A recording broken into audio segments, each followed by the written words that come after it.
ശ്രീ വസന്ത് തെങ്ങമ്പള്ളി, കോൺഗ്രസിനെ ഒന്നാകെ വലിയ പ്രതിസന്ധിയിലാക്കിയ ലേഖനം ആയിരുന്നു ശശി തരൂരിൻ്റേത്. ആ ലേഖനം പ്രതിസന്ധി സൃഷ്ടിച്ചപ്പോഴെല്ലാം ശശി തരൂർ ആ നിലപാടിൽ തന്നെ ഉറച്ചു നിന്നു. തിരുത്തണമെന്ന് നേതാക്കൾ ആവർത്തിച്ചു പറഞ്ഞപ്പോഴും അതൊന്നും കേൾക്കാൻ ശശി തരൂർ തയ്യാറായില്ല.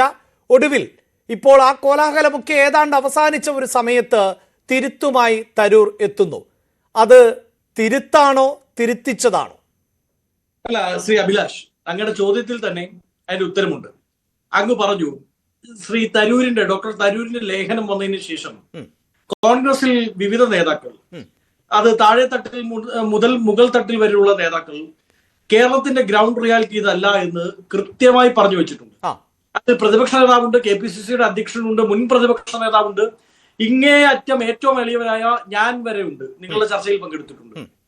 അപ്പോ യൂത്ത് കോൺഗ്രസ് നേതാക്കൾ മുതൽ കോൺഗ്രസിന്റെ മുതിർന്ന നേതാക്കൾ വരെയുള്ളവർ ഡോക്ടർ തരൂരിന്റെ ലേഖനം തെറ്റാണ് എന്ന് വളരെ കൃത്യമായി സമർത്ഥിച്ചു പോയിരുന്നു. അപ്പോ നിങ്ങളുടെ ടൈറ്റിൽ കാർഡ് പോലെ തിരുത്തിച്ചതാണെങ്കിൽ തരൂർ അന്നേ തിരുത്തേണ്ടതാണല്ലോ, അന്നേ തിരുത്തണമായിരുന്നു. കാര്യം അതിനുശേഷം ഒരു പ്രഷറും ഇല്ലാത്തൊരു സമയത്ത് ആ വിഷയത്തിൽ നിന്ന് തന്നെ ചർച്ചകളെല്ലാം മാറി നിൽക്കുന്ന ഒരു സമയത്ത് അദ്ദേഹം തിരുത്തുന്നെങ്കിൽ അദ്ദേഹത്തിന്റെ ബോധ്യത്തിന്റെ പുറത്താണ് എന്നാണ് നമ്മൾ മനസ്സിലാക്കേണ്ടത്. കാരണം ഏതെങ്കിലുമൊക്കെ DYFI നേതാവോ CPM നേതാവോ എന്തെങ്കിലും വിളിച്ചു പറഞ്ഞിട്ട് നാളെ മാറ്റി പറയുന്നത് പോലെ അല്ലല്ലോ തരൂർ തിരുത്തിയിരിക്കുന്നത്. അദ്ദേഹം ഒരു ഡേറ്റയുടെ പുറത്ത് പറഞ്ഞു. ആ ലേഖനത്തിൽ തന്നെ അന്നും ഏറ്റവും ആദ്യം ഈ വിഷയം ചർച്ച ചെയ്ത ന്യൂസ് 18 അന്ന് അപർണയ്ക്കൊപ്പം ഞാനാണ് ചർച്ചയിലിരുന്നത്. അന്നും ഞാൻ ആ ലേഖനം വായിച്ച് കേൾപ്പിച്ചാണ്. ആ ലേഖനത്തിന്റെ രണ്ടാമത്തെ പാരഗ്രാഫിൽ വളരെ കൃത്യമായി ഡോക്ടർ തരൂർ പറയുന്നുണ്ട്. അന്നത്തെ ലേഖനമാണ് ഞാൻ പറയുന്നത് കേട്ടോ അഭിലാഷ്. അതിൽ കൃത്യമായി അദ്ദേഹം പറയുന്നുണ്ട്, it is warm welcomed if Rajiv is correct and if it is not a hyperbole. അതായത് പി രാജീവിന്റെ കണക്കുകൾ ശരിയാണെങ്കിൽ അത് വാം വെൽക്കംഡ് ആണ്. അതിനോടൊപ്പം തന്നെ തരൂർ അതിൽ പറയായിരുന്നു, if it is not a hyperbole, ഇതൊരു ഊതിപ്പീർപ്പിച്ച ബലൂൺ അല്ലെങ്കിൽ അതൊരു ഊതിപ്പീർപ്പിച്ച ബലൂൺ ആണെന്ന് തരൂരിന് ബോധ്യമായിരിക്കുന്നു. മറ്റൊരു കണക്കിന് അതാണല്ലോ ശ്രീ വസന്ത്, അതായത് കോൺഗ്രസിന്റെ ടിക്കറ്റിൽ മത്സരിക്കുന്ന കോൺഗ്രസിന്റെ പ്രവർത്തക സമിതി അംഗമായിട്ടുള്ള ശശി തരൂരിന് കേരളത്തിലെ കോൺഗ്രസ് നേതാക്കൾ ഈ കണക്ക് തെറ്റാണ് എന്ന് പറഞ്ഞാൽ ബോധ്യപ്പെടാതെ പോകുന്നത് എങ്ങനെയാണ്? താങ്കൾ തന്നെ സൂചിപ്പിച്ചു, പ്രതിപക്ഷ നേതാവ് അടക്കം ചില ഡോക്യുമെന്റുകളുടെ അടിസ്ഥാനത്തിലാണ് ഈ കണക്ക് തെറ്റാണ് എന്ന് പറയുന്നത്.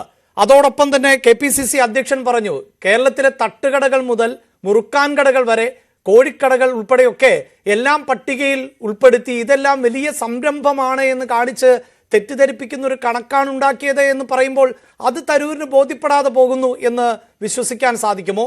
ഇപ്പോൾ ഒരു ഇംഗ്ലീഷ് പത്രത്തിൽ ഈ കണക്കുകൾ വന്നപ്പോൾ വളരെ പെട്ടെന്ന് തരൂരിന് അത് വിശ്വാസയോഗ്യമായി മാറുന്നു. അതെങ്ങനെയാണ് ശ്രീ വസന്ത്? അഭിലാഷ്, നമുക്ക് ഒരാൾ ഇപ്പോഴാണ് നിലപാടെടുക്കേണ്ടത്. ഒരാൾ ഇങ്ങനെ നിലപാടെടുക്കൂ എന്നൊക്കെ തീരുമാനിക്കാൻ ഇതൊരു കേഡർ പാർട്ടിയല്ല.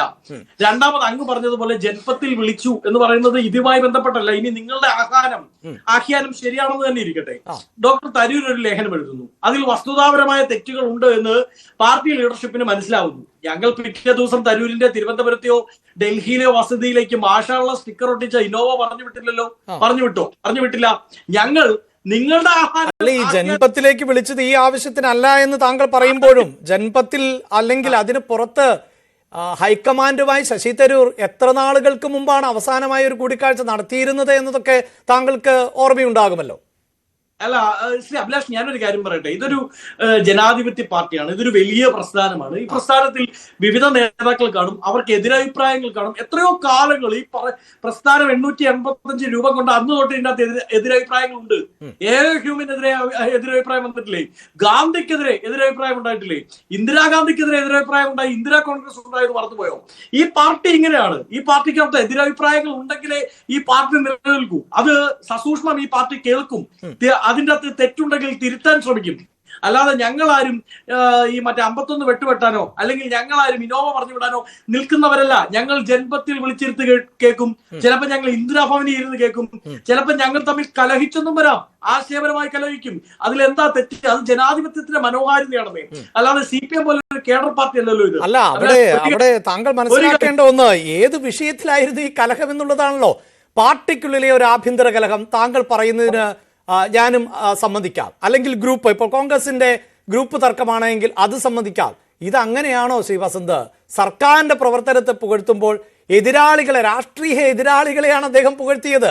രാഷ്ട്രീയ ഒരിക്കലും അല്ല. സാഹചര്യത്തിൽ അതായത് ഞാൻ താങ്കളുടെ തന്നെ ചില നേതാക്കളുടെ ഭാഷ കടമെടുത്താൽ ഇങ്ങനെ അതായത് ജയിക്കാനുള്ള ഒരു അവസരം കളഞ്ഞു തുളയ്ക്കല്ലേ എന്ന് പറയുന്നു.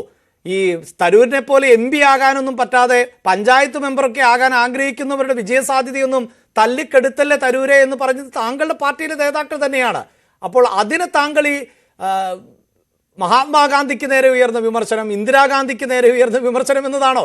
പാർട്ടിക്കകത്ത് വിമർശനം ഉണ്ടാകാം, നേതാക്കൾക്കെതിരെ വിമർശനം ഉണ്ടാകാം, അഭിപ്രായ ഭിന്നത ഉണ്ടാകാം. ശ്രീ അഭിലാഷ്, ഞാനൊരു കാര്യം വളരെ കൃത്യമായി പറയാം. തരൂർ ഒരു എതിരഭിപ്രായം പറഞ്ഞില്ല. തരൂരിന്റെ ലേഖനം നിങ്ങൾ വായിച്ചില്ല എന്നുള്ളതാണ് സത്യം.